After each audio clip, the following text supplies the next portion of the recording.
Aziz Allah, Allah, Allah, Allah, Allah, Allah, Allah, Karim Allah, Allah, Allah, Allah, Allah, Allah, Allah, Subhanallah, Allah, Allah, Allah, Allah, Allah, Allah, سلطان الله. يا ربي أنت السلطان، نحن عبيد. أعوذ من الشيطان الرجيم. بسم الله الرحمن الرحيم. الحمد لله وشكر لله ولا إله إلا الله والله أكبر ولا حول ولا قوة إلا بالله العلي العظيم. بسم الله الرحمن الرحيم. دستور مدد يا سيدي، مدد يا رجال. أطيعوا الله أطيعوا الرسول والأولي الأمر منكم. Louange à Allah, louange au Seigneur des mondes, qui nous a favorisé d'être ensemble. Louange et mille salutations sur Sayyidina Muhammad sallallahu alayhi wa sallam et sa famille, ses compagnons. Nous demandons d'être inspirés pour une parole de sagesse, pour que nous soit accordé le discernement au calme. Le discernement qui permet au cœur de discerner entre le bien et le mal, entre la lumière et l'obscurité, entre ce qui est ascendant, ce qui est descendant, entre ce qui est gagnant et ce qui est perdant. Et ainsi est fait le scénario de cette vie ici-bas. Il n'y a pas de demi-mesure. Il n'y a pas de statu quo. Chaque moment est ascendant ou descendant. Chaque action élève ou rabaisse. Chaque état est montant ou descendant. Nous sommes dans une nuit qui est importante pour les gens de ce pays.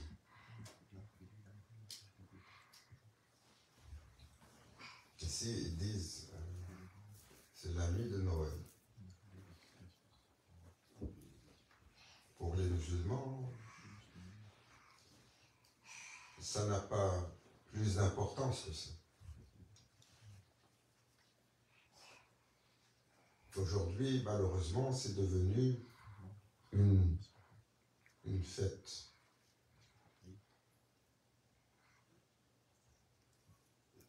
Une fête culturelle, une fête identitaire, une fête au moins familiale encore, de rassemblement.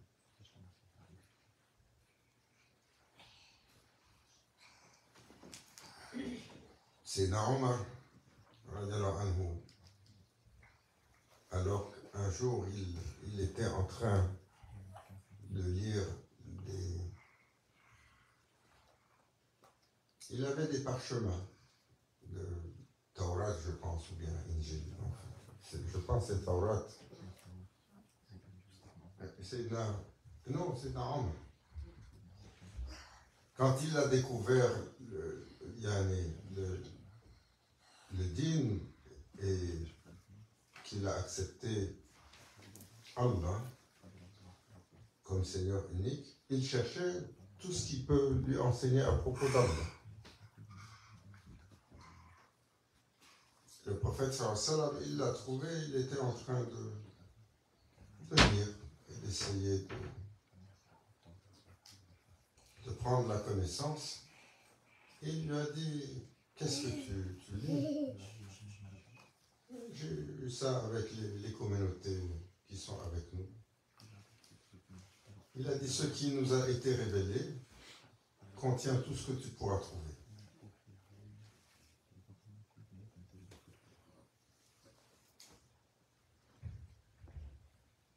Ainsi, cela a défini pour les musulmans leur rapport avec toute chose. La kundinukum waliyadin. Allah Azza wa Jal va définir que vous avez votre chemin, nous avons notre chemin. Tant qu'il n'y a pas d'animosité, de malveillance, de mauvaises intentions, nous devons de vivre en paix, en harmonie, en bien les uns pour les autres. Si survient alors la malveillance, le croyant doit défendre son espace, protéger sa foi, d'abord par l'action quelle qu'elle soit, l'action de la parole, l'action de la mobilisation, l'action du retrait, parfois, simplement.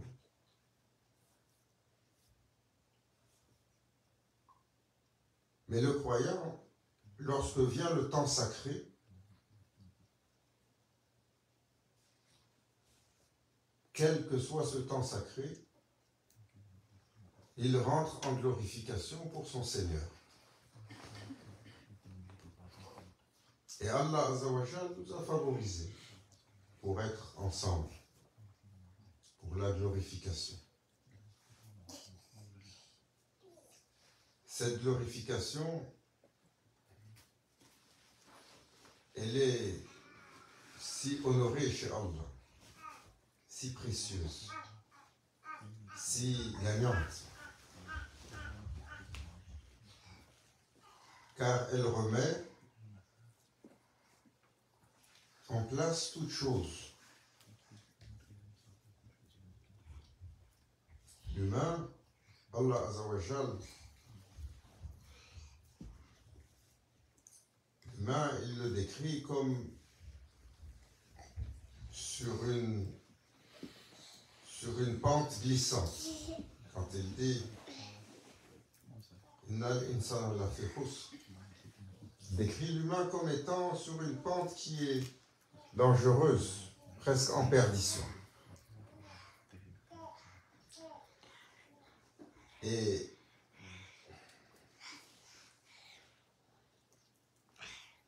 il est fondamental pour que cette pente ne soit pas une pente de perdition,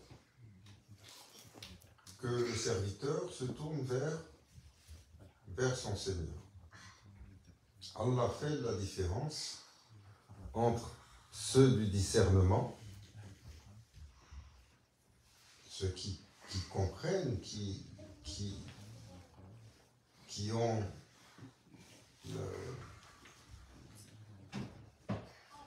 qui sont subtils, qui sont nuancés, qui sont intelligents et qui sont sages dans leur approche pour comprendre le scénario dans lequel nous sommes. Allah les décrit. Ils sont ceux dont l'acte suit les commandements d'Allah. Ils sont ceux qui marchent sur cette terre et ils déploient leur salam. Donc ce sont d'abord des êtres de paix. Ils sont ceux qui, lorsque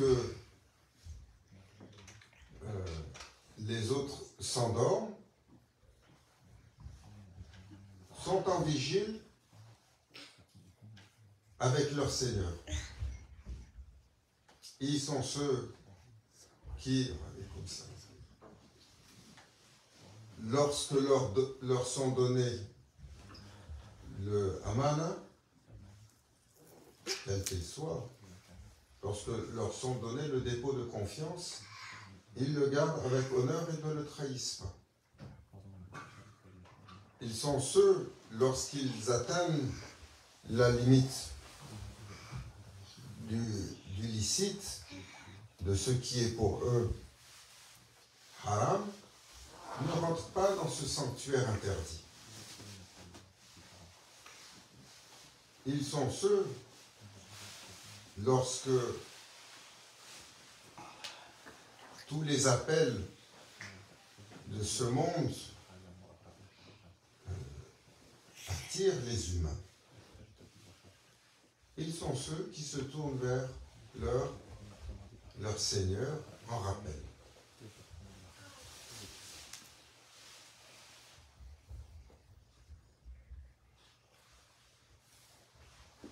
Le shaitan, aujourd'hui, il jubile.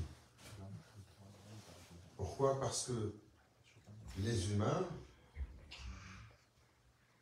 nombreux sont les humains aujourd'hui qui n'ont plus de croyance, qui ne croient pas en Allah, en un Seigneur suprême. Et nombreux sont les humains dont les croyances sont erronées. Nombreux sont les humains dont les croyances ont été corrompues. Nombreux sont les humains qui ont bâti à l'intérieur d'eux des partenaires au Seigneur des mondes dans leur passion ou dans leur faiblesse caractérielle. Parce que le prophète, Afdalus Salatu Wassalam, lorsqu'il a dit, en fait, je ne suis pas inquiet pour cette Ummah. Je ne suis pas inquiète qu'elle va se tourner vers les fausses divinités après avoir glorifié Allah. Et je suis inquiet qu'elle va, ma nation, qu'elle va avoir une idolâtrie cachée, subtile. Cette idolâtrie cachée, malgré le fait de dire Allahu Akbar, malgré le fait de dire Ashhadu an la ilaha illallah wa ashhadu anna Muhammadan abduhu wa rasuluh, malgré le fait de faire la prière, malgré le fait de faire le jeûne, malgré le fait de remplir les apparences, sallallahu alayhi wa sallam, il dit, je crains qu'à l'intérieur, subtilement, leurs défaillances internes sont comme des associateurs.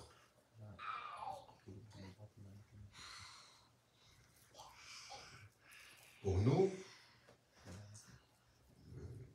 la façon la plus élémentaire de comprendre cela, c'est lorsque le feu de la colère nous gagne.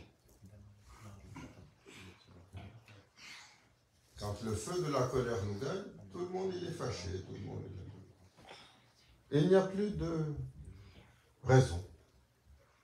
Il n'y a plus de sobriété. La colère, elle enivre l'être. Mais elle enivre avec quoi? Avec un feu qui lui fait perdre la raison, qui lui fait perdre le bon sens, qui lui fait perdre le discernement. Et lorsqu'il perd ce discernement, le prophète sallallahu alayhi wa sallam a dit, il devient comme un jouet dans les griffes du shaitan. Comme la souris devient le jouet dans les griffes du chat.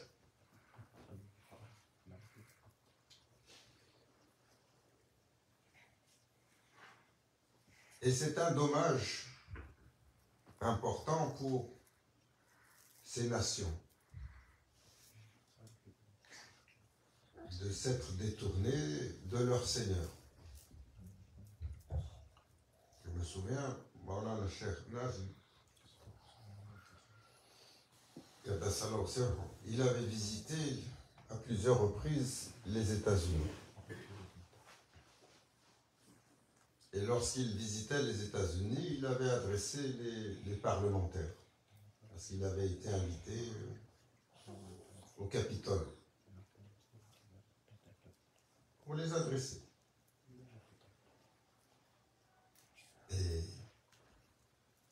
il leur avait dit,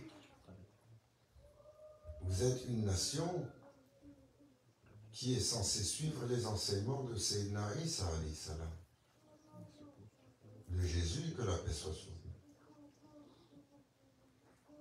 Pourquoi vous en êtes-vous détourné?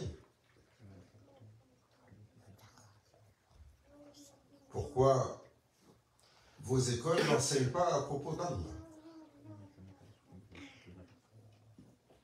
Pourquoi vos systèmes ne sont pas alignés à pointer vers le Seigneur des mondes? Là, on va écrire In God We Trust sur le billet.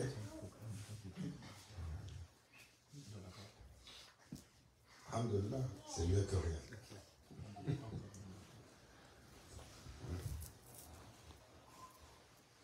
Alhamdulillah, c'est mieux que rien. Mais, dans le fond, ce n'est pas un fait. Et il leur disait, si seulement vous enseignez à vos enfants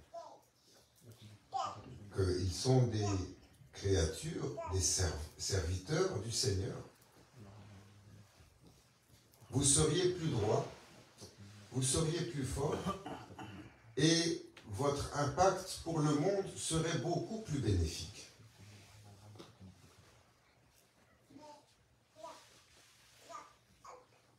Et il disait, Mawlana Cheikh,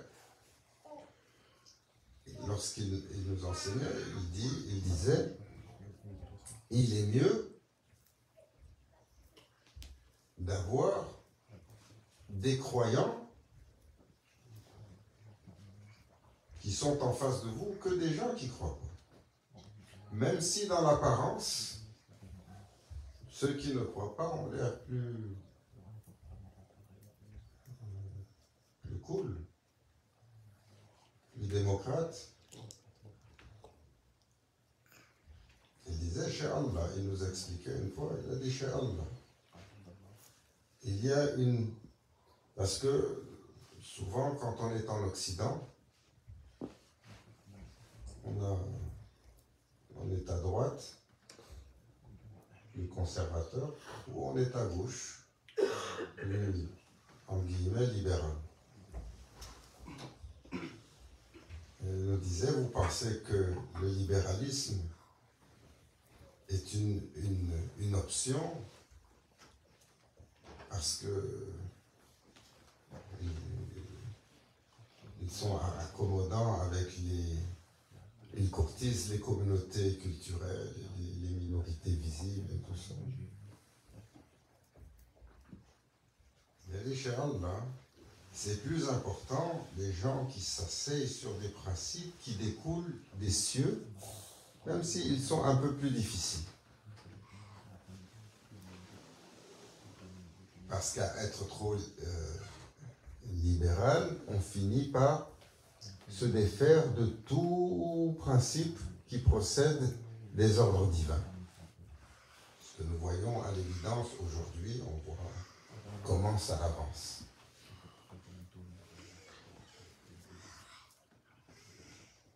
Et alors il leur disait cela. Il disait, vous êtes des nations et vous avez suivi Sayyidina Isa, vous vous identifiez à lui, alors suivez ses commandements.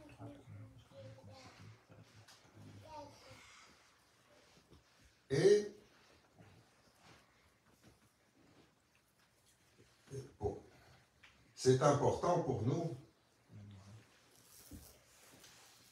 Aujourd'hui, on est le 24, c'est la veille de Noël ici, on est à Montréal. Et on parle un peu de cette...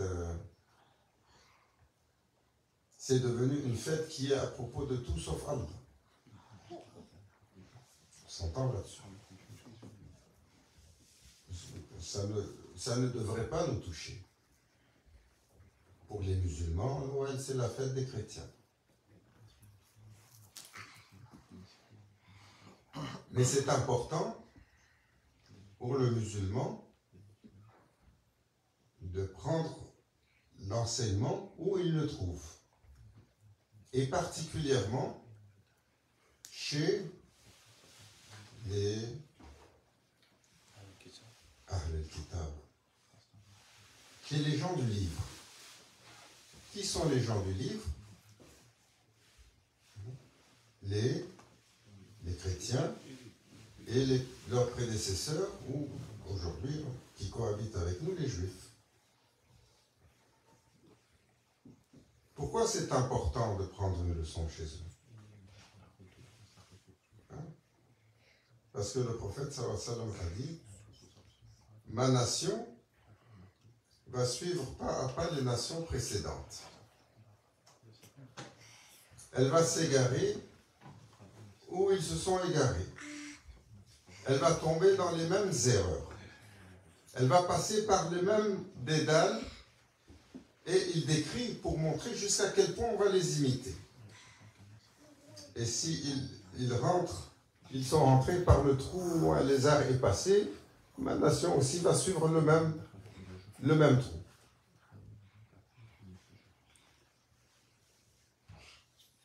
Autrefois,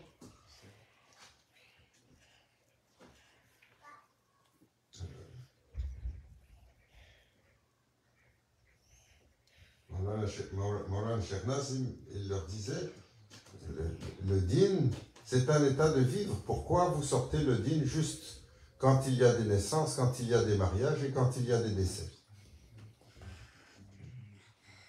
C'est comme ça chez la majeure partie du monde chrétien occidental aujourd'hui. On ne parle pas de religion. Quand il y a la naissance, il faut aller au baptême. Ou on ne parle pas de religion, aller à l'église, ça ne se fait pas. Quand il y a le mariage, il faut aller chez le curé. Ou on ne parle pas de religion. Certainement, quand il y a la mort, là, ça fait trembler tous les cœurs.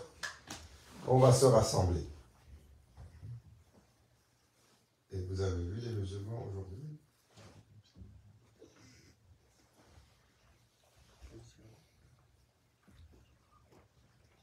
Tous les jours. Et il y a des musulmans qui vous appellent: ah, un enfant est né, on a besoin de l'imam pour venir faire Et c'était quand la dernière fois que vous avez vu l'imam? Ou vous êtes allé donner une sadaka à la communauté ou à la mosquée? Hein? Quand ils se sont mariés. Ah, il faut que vous veniez aujourd'hui, on ne sait pas quoi faire, on a eu un décès. Tous les jours. Et parfois, vous êtes rassemblés dans le décès, personne ne sait quoi faire. Qu'est-ce qu'on doit dire, qu'est-ce qu'on doit réciter, qu'est-ce qu'on doit présenter. Parfois, vous êtes rassemblés dans le mariage, et l'assemblée musulmane, entre guillemets. Le mariage est célébré, il faut lire le Fatiha, souvent. L'assemblée va réciter la Fatiha. La moitié ou les trois quarts de l'assemblée, ils ne savent pas réciter la Fatiha.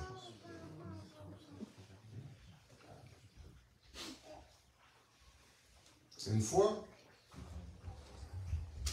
on va finir avec ça, le temps avance.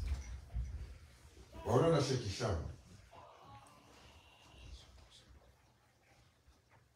il avait été invité chez une personnalité importante aux États-Unis, très respecté, qui était un des doyens d'une des organisations islamiques les plus importantes. il est allé.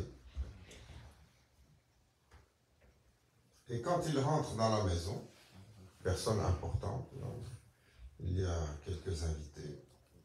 En rentrant, il voit le sapin de Noël. Et c'est un doyen de la communauté musulmane, important. Et ces organisations-là, hein, elles géraient, il y avait des centaines de milliers de membres, avec des budgets aussi importants. Alors il regarde, il dit rien. Après, quand ils sont assis, le cheikh, il le questionne. Il dit, explique-moi ça.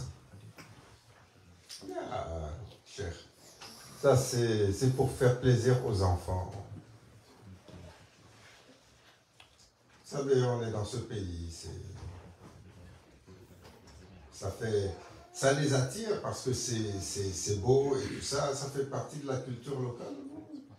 Voilà, le cheikh, il lui dit, Hassan, il lui dit, alhamdoulilah, faire plaisir, quand le croyant, il fait plaisir aux croyants, c'est un ibad chez Allah. Il dit,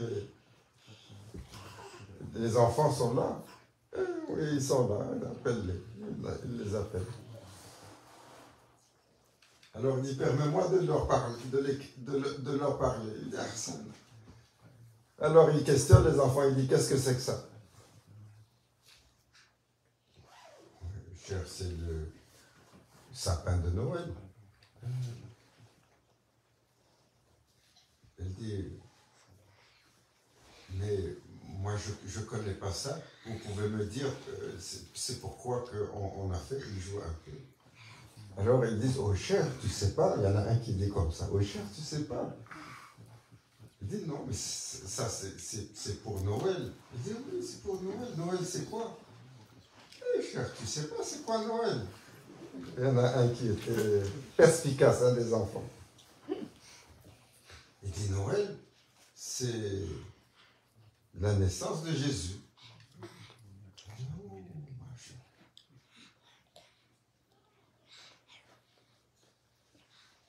Il dit, je peux vous poser une question? Oui, cher.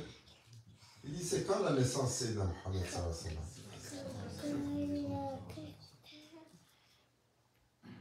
Les trois enfants, ils étaient silencieux. Ils n'ont pas pu répondre.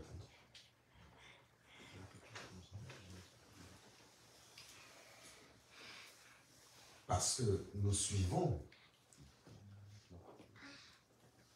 Nous aurons des circonstances atténuantes, parce que le système est complètement corrompu, et que Sharia, Allah Azzawajal, il a fait une mesure atténuante. Lorsque la corruption est généralisée, la Sharia est suspendue entre ciel et terre. Maintenant, ce que ça veut dire, où elle va trancher et comment elle va trancher, cela un combat Allah. Mais c'est la réalité dans laquelle nous allons tranquillement mais sûrement. Vous allez chez les musulmans, aujourd'hui, l'islam, c'est Ramadan. Il y en a beaucoup pour qui, et à la fois la prière, l'assiduité, le rappel des bonnes choses, on essaie de faire attention, c'est un mot. Le reste de l'année, free for all. Non?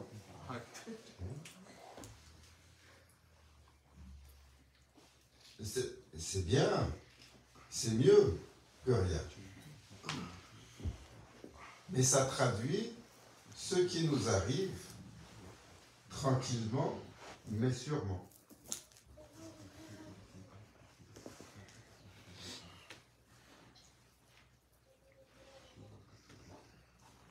Ah, okay. Nous invoquons le support d'Allah. Et grâce à Allah, que nous soit accordé la constance. Allahumma thabitna ala al-haq. Ya Rabbi. Que nous soit accordé la constance sur la vérité. La constance sur Hakika, la réalité. Que nous soit accordé Himma, la force de l'enthousiasme spirituel. Que nous soit accordé Hidayah, la bonne guidance. Que nous soit accordé la main qui nous tienne, Ya Rabbi, qui nous tienne pour le plaisir d'Allah. Que nous soit accordé d'être protégés contre nos ennemis. Ce que nous voyons, ce que nous ne voyons pas. Ceux qui sont externes et ceux qui sont internes. Ya Rabbi, nous demandons que nous soit accordé le seul qui peut inverser cette tendance. C'est Al-Mahdi alayhi salam.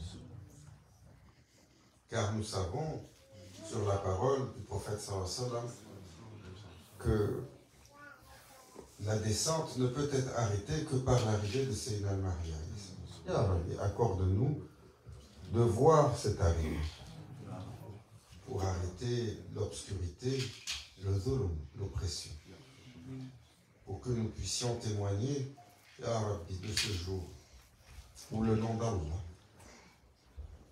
va être louangé, mentionné, chanté, célébré, élevé entre l'Est et l'Ouest sans aucune exception.